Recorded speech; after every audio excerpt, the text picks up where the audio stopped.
தென்காசி மாவட்டம் சிவகுருநாதபுரம் பகுதியைச் சேர்ந்த சுமார் 50 இளைஞர்கள் பாவூர் சத்திரத்தில் அதிமுக தெற்கு மாவட்ட செயலாளரும் முன்னாள் சட்டமன்ற உறுப்பினருமான செல்வ மோகன்தாஸ் பாண்டியன் முன்னிலையில் தங்களை அடிப்படை உறுப்பினராக அதிமுகவில் இணைத்துக் கொண்டனர். இந்நிகழ்ச்சியில் அதிமுக உறுப்பினர்கள் உட்பட பலர் கலந்து கொண்டனர். சிவகங்கை மாவட்டம் தேவக்கோட்டையில் இருந்து பழனிக்கு 43 காவடிகளுடன் ஏராளமான பக்தர்கள் நடைப்பயணத்தில் ஈடுபட்டு உள்ளனர். வருகின்ற 11ஆம் தேதி தைப்பூசம் வெகு விமர்சையாக நடைபெறவுள்ள நிலையில் காவடிகளுடன் ஏராளமான பக்தர்கள் பழனி பாத யாத்திரைக்கு புறப்பட்டு சென்றனர். தேனி மாவட்டம் கூடலூர் அருகே தோட்டத்து வேலைக்கு சென்ற சரஸ்வதி என்ற பெண்ணை யானை தாக்கியதில் பரிதாபமாக உயிரிழந்தார்.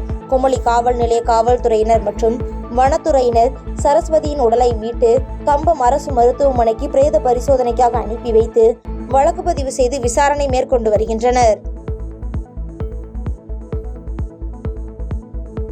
சிவகங்கை மாவட்டம் கள்ளல் அருகே உள்ள தேவப்பட்டு கிராமத்தில் ஆண்கள் மட்டுமே பொங்கல் வைத்து வழிபடும் பாரம்பரிய வினோத பொங்கல் திருவிழா சிறப்பாக நடைபெற்றது. நெல் அறுவடைக்கு பின்பு அந்தரநாச்சி அம்மனுக்கு நன்றி சொல்லும் விதத்தில் செவ்வாய் பொங்கல் வைத்து வழிபாடு செய்து மஞ்சு விரட்டு நடத்துவதற்கு ஆண்கள் மட்டுமே பங்கேற்கும் பொங்கல் திருவிழா நடைபெற்றது. மத்திய அரசு பட்ஜெட் தாக்குதல் ஒருதலைபட்சமாக இருப்பதாகவும் தமிழகத்திற்கு முறையான நிதி ஒதுக்கப்படவில்லை என கூறி பள்ளிப்பாளையம் 4 ரோடு பகுதியில் மார்க்சிஸ்ட் கம்யூனிஸ்ட் கட்சியினர் கட்சியின் ஒன்றிய செயலாளர் லட்சுமணன் தலைமையில் கண்டன ஆர்ப்பாட்டத்தில் ஈடுபட்டனர். இதில் ஏராளமானோர் கலந்து கொண்டு மத்திய அரசுக்கு எதிராக கண்டன கோஷங்களை எழுப்பினர். அதேபோல் பெரம்பலூர் மாவட்டம் புதிய பேருந்து நிலையத்தில் மார்க்சிஸ்ட் கம்யூனிஸ்ட் கட்சியின் சார்பில் ஒன்றிய அரசை கண்டித்து கண்டன ஆர்ப்பாட்டம் நடைபெற்றது. கட்சியின் நகர செயலாளர் இன்பராஜ் தலைமையில் நடைபெற்ற இந்த ஆர்ப்பாட்டத்தில் CITU மாவட்ட தலைவர் ரெங்கநாதன், மாவட்ட செயற்குழு உறுப்பினர் கோகுலகிருஷ்ணன் உட்பட பலர் கலந்து கொண்டு கண்டன முழக்கமிட்டனர். மேலும் திருவண்ணாமலை மாவட்டம் வந்தவாசி தேரடியில் ஒன்றிய பாஜக அரசின் பட்ஜெட்டை கண்டித்து மார்க்சிஸ்ட் கம்யூனிஸ்ட் கட்சி சார்பில் வட்டார தலைவர் அப்துல் காதர் தலைமையில் ஆர்ப்பாட்டம் நடைபெற்றது. கிருஷ்ணகிரி மாவட்டம் ஊத்தங்கரையில் பாஜக சார்பில் திருப்பரங்குன்றம் சம்பவத்தை கண்டித்து ஆர்ப்பாட்டம் நடைபெற்றது. தொடர்ந்து போராட்டத்தில் ஈடுபட்டவர்களை ஊத்தங்கரை போலீசார் கைது செய்து தனியார் திருமண மண்டபத்தில் அடைத்ததால் பரபரப்பு ஏற்பட்டது.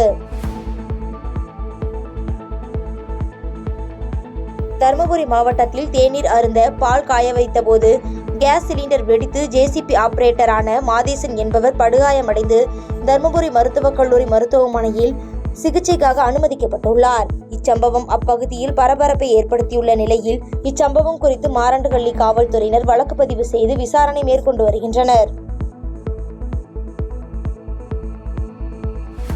திருப்பூரில் மதுரை திருப்பரங்குன்றம் விவகாரம் தொடர்பாக திருப்பரங்குன்றம் செல்வதற்காக கையில் வேலுடன் அலுவலகத்தில் இருந்து தொண்டர்களுடன் இறங்கி வந்த இந்து முன்னணி மாநில தலைவர் காடேஸ்வரா சுப்பிரமணியம் காவல்துறையினரால் கைது செய்யப்பட்டார். கைது நடவடிக்கைக்கு கண்டனம் தெரிவித்து இந்து முன்னணி தொண்டர்கள் திடீரென சாலை மறியல் போராட்டத்திலும் தொண்டர் ஒருவர் திடீரென பெட்ரோல் ஊற்றிக்கொண்டு தீக்குளிக்க முயன்றதால் அங்கு பரபரப்பு ஏற்பட்டது.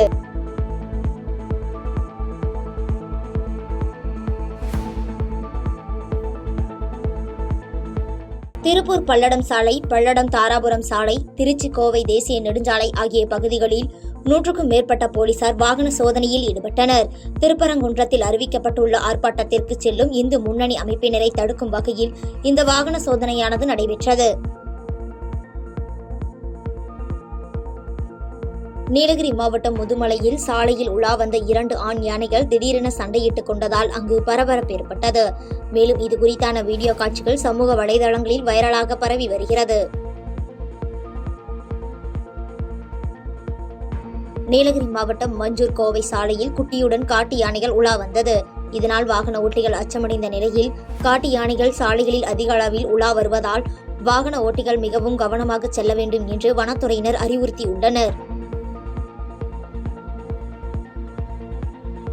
மதுரை மாவட்டம் திருப்பரங்குன்றத்தில் இந்து முன்னணி அமைப்பினர் இன்று போராட்டம் அறிவித்த நிலையில் முன்னெச்சரிக்கை நடவடிக்கையாக விருதுநகர் கிழக்கு மாவட்ட பாஜக தலைவர் பாண்டுரங்கம் உட்பட இந்து முன்னணி நிர்வாகிகள் என 15 பேர் வீட்டு காவலில் வைக்கப்பட்டுள்ளனர். அதேபோல் திருப்பரங்குன்றத்தில் இந்து முன்னணியின் ஆர்ப்பாட்டத்திற்கு கலந்து கொள்வதற்காக தென் மாவட்டங்களில் இருந்து பாஜகவினர் மற்றும் இந்து அமைப்பினர் ரயில் மூலமாக வருவதை கண்காணிக்கும் விதமாக விருதுநகர் ரயில் நிலையத்தில் போலீசார் தீவிர கண்காணிப்பு மற்றும் சோதனையில் ஈடுபட்டனர். சேலம் மாவட்டம் ஓமலூர் பகுதியில் கோடை காலத்தை முன்னிட்டு லோடாக தர்பூசணி பழங்கள் வந்து சாலை ஓர கடைகள் அதிகரித்துள்ளன. மேலும் தர்பூசணி வாங்க பொதுமக்கள் ஆர்வம் காட்டி வரும் நிலையில் வியாபாரிகளும் விவசாயிகளும் மகிழ்ச்சி அடைந்துள்ளனர்.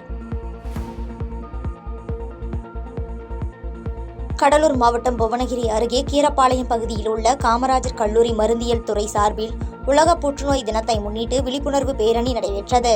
கீரப்பாளையம் ஊராட்சி ஒன்றிய அலுவலகம் எதிரில் இருந்து தொடங்கப்பட்ட இந்த பேரணியை புவனகிரி உதவி காவல் ஆய்வாளர் லெனின் கொடியசைத்து துவக்கி வைத்தார்.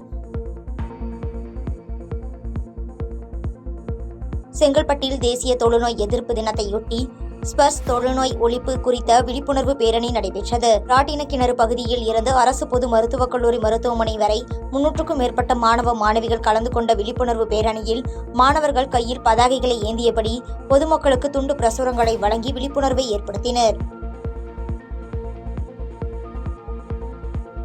கடலூர் மஞ்சக்குப்பம் நேதாஜி சாலை அருகே சாலையோரத்தில் மனித எலும்புக்கூடுகள் கிடந்த சம்பவம் அப்பகுதியில் பெரும் பரபரப்பை ஏற்படுத்தியுள்ளது.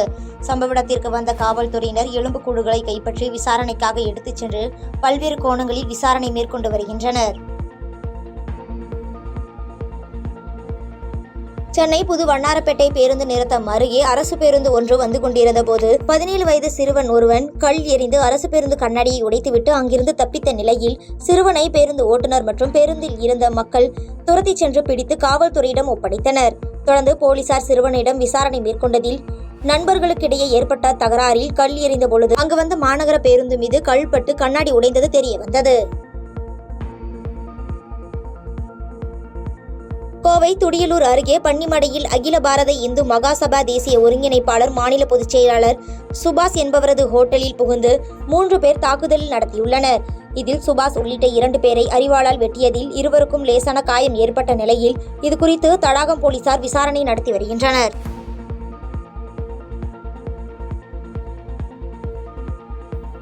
பாதகம் செய்பவரை கண்டால் நாம் பயம் கொள்ளலாகாது பாப்பா.